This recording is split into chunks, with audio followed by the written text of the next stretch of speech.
Deputado, a gente gostaria de saber quais as suas propostas voltadas para o setor do agronegócio. Eu tenho andado pelo Brasil, conversado com muita gente do setor e, obviamente, buscando soluções, resposta para isso, né? Creio que a mais importante do momento seria a possível fusão do Ministério da Agricultura com o Ministério do Meio Ambiente. Isso aí eu acho que entrou com uma luva nessa área. Outras questões tem. Nós temos que tipificar como terrorismo as ações do MST. Temos pela frente um problema do Fundo Rural. Temos em gestação no Senado uma modificação na Lei Candir por ocasião da exportação do que vocês produzem no campo. Uns já falam em cobrar até água que existe na própria região. Daqui a pouco vão querer cobrar vento que espalha o pólen pela plantação. E o que eles mais pedem para nós é o seguinte: temos que ter um presidente que não nos atrapalhe. Além da questão da outra segurança jurídica. Se vocês lerem, por exemplo, a emenda constitucional 81, ela relativizou a propriedade privada. Até pergunto para o proprietário: tem certeza que essa fazenda é tua? Isso vale para o homem da cidade também. Tem certeza que esse apartamento, essa casa é tua?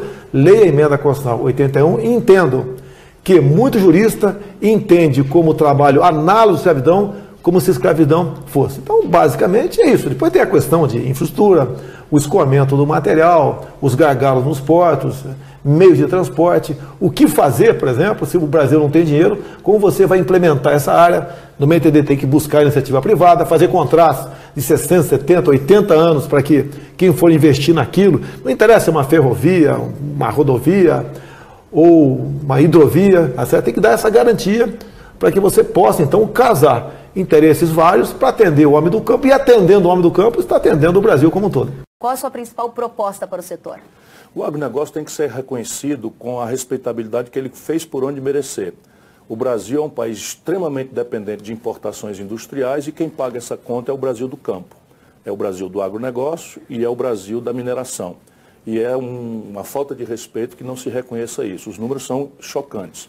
O Brasil, a última vez que cresceu, fez um buraco de 124 bilhões de dólares em produtos industrializados e quem pagou essa conta, aliás, há 15 anos vem fazendo, é o agronegócio. E a questão básica é uma agenda que tem a ver desde o financiamento na hora certa e no volume aprazado, com os perfis corretos para agronegócio, agricultura familiar, mas passa também por rediscutirmos uma política agrícola completa.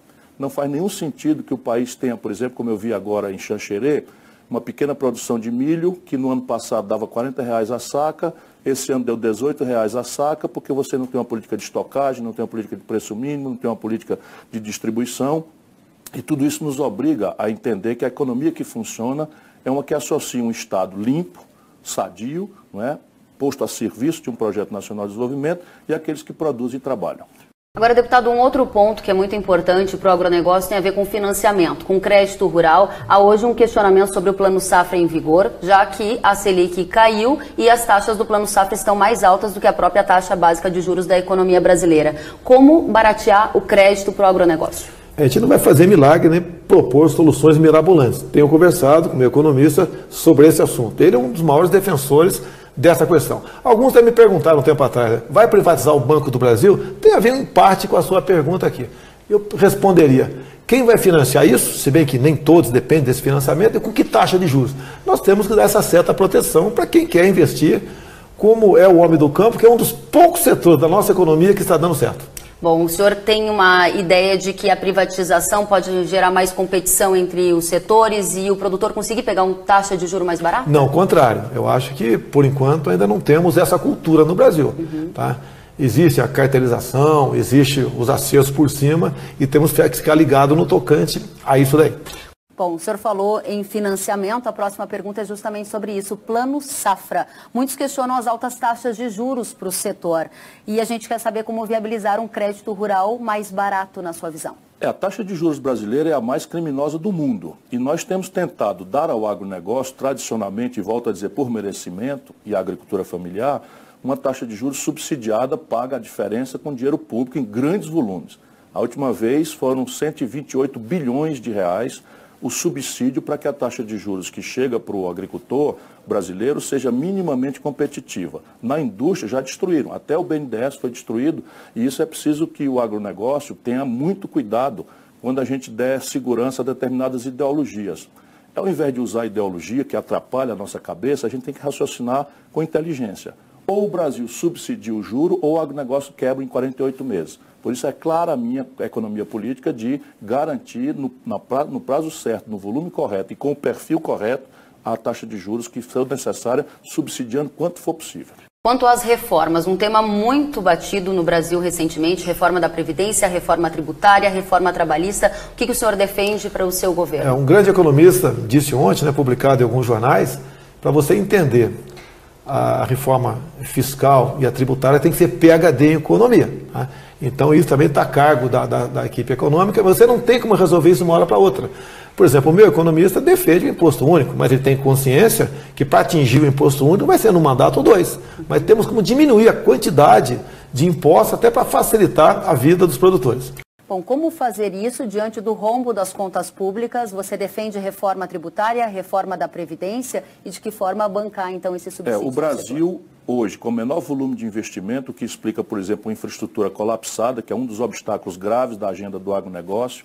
Nós estamos escoando volumosíssimas quantidades de soja, por exemplo, por caminhão, por rodovias, não temos acesso correto aos portos, pagamos 4 vezes mais caro o frete rodoviário, quando claramente o que nos recomenda a logística brasileira é um complexo ferroviário que tem que ser estendido. Aí você tem projeção da Ferronorte, projeção, conclusão da Transnordestina, a chegada a Porto da Aldeia da Norte-Sul e a Norte-Sul para baixo. Enfim, as conexões todas, a leste-oeste na Bahia, porque o tempo é exíguo, mas enfim, eu estou estudando muito isso, porque você dá margem, que está muito apertada para o agronegócio, sobreviver e crescer, que é o que nós precisamos fazer. E temos feito graças ao talento e ao arrojo do nosso produtor rural, que está produzindo cada vez mais sem expandir propriamente a área. Isso significa que nós temos que desenhar um quadro fiscal, ou seja, sanear as contas do governo, porque hoje elas estão no pior momento da sua história.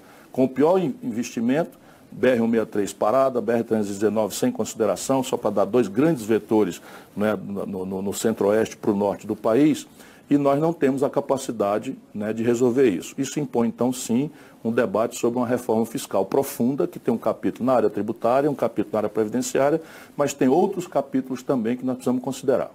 Bom, enquanto à segurança, o campo vive dias de muita insegurança. Qual é a saída para resolver tudo isso? Bem, várias medidas. Primeiro, devemos tipificar as ações do MST como terrorismo. Depois, a questão da posse de arma de fogo para os brasileiros como um todo. Hoje em dia, a bandidagem tem arma que bem entender. O homem do campo precisa ter a posse de arma de fogo para ele usá-lo em toda a sua propriedade. E mais ainda, não é apenas usar. Caso a use, ele tenha a retaguarda jurídica, que ele não vai ser ouvido, processado e punido por aquilo. Invasão de propriedade. Não interessa se é teu apartamento, tua casa, teu sítio, tua fazenda. Isso é uma questão que eu considero como sagrada. Invadir a propriedade, quem está lá dentro tem o poder de regir. E eu não estou inventando nada. Tudo, basicamente, que eu faço nessa área, eu venho copiando a legislação de estados norte-americanos. Bom, e se um homem de bem atirar em um bandido que invadiu a propriedade, que garantia ele tem que ele não vai ter uma punição? Hoje em dia, você pode ver, a questão de anteontem, o caso Ana Hickman, o cunhado teve seu processo arquivado. Ele estava indo para tribunal de júri, porque um marginal invadiu o quarto de hotel, deu 2 tiros na esposa dele, ele se atracou com o marginal e acabou disparando 3 tiros da arma do marginal na cabeça dele. E a legislação brasileira entende que isso seria um excesso de legítima defesa. Temos que mudar isso, né? Acabar com a figura do excesso no Código Penal e dar o excludente de licitude, não só para os policiais em operação, bem como na legítima defesa de fato, como a invasão de propriedade, o elemento responde, mas não tem punição. Continuamos então quanto o tema é segurança. O campo vive o aumento da criminalidade. Qual é a medida que o senhor pretende adotar para diminuir a insegurança no campo? Rever o Estatuto do Desarmamento é uma possibilidade? Há essa ilusão de ótica passada por candidatos que não têm a menor vivência, nunca administraram nenhuma quitanda das pequenas. E eu não falo isso para depreciar ninguém, é porque o Brasil precisa prestar um pouco atenção nas coisas. Evidentemente que a tarefa de garantir a paz para as famílias, no campo, na cidade, é uma tarefa do Estado. Nenhuma sociedade se sustenta se alimentar a ilusão de que é o exercício individual. Por quê? Porque o crime ele tem um efeito surpresa. Se nós equiparmos, por exemplo, o trabalhador rural, o produtor rural com fuzil, com arma pesada, imediatamente o narcotráfico, o contrabando de armas vai mudar de destino. ele vai sequestrar o filho do produtor rural, vai mandar cortar a orelha dele para conseguir esse fuzil de volta. Evidentemente que as coisas estão erradas, o Brasil teve 62.400 homicídios nos últimos 12 meses, só 8% disso são investigados, e isso exige uma nova plataforma de segurança pública para o Brasil, para o campo e para a cidade. Agora, deixa que eu diga, sem desmerecer, a grave insegurança que todas as nossas famílias estão sentindo. O fenômeno hoje é muito mais urbano do que rural. Quanto à outra questão do desrespeito ao direito à propriedade, não faz sentido, o único país do mundo onde temos terras agricultáveis absolutamente em volume não calculado, que seja um lugar onde ainda se perpetue um conflito do século XIX por terra. Porque nós temos que garantir, de um lado, o que está escrito na Constituição, o direito à incolumidade da propriedade, ou seja, aquele cidadão que está ali trabalhando na sua terra tem direito à proteção do Estado e das autoridades e da lei, não precisa exercitar pessoalmente isso, porque a não ser que seja em legítima defesa e a lei já dá coberto, mas o Brasil também precisa dar sequência a abrir acesso a quem quer e pode, tem condição de produzir a sua terra. Deputado, nós temos um minuto final para suas considerações.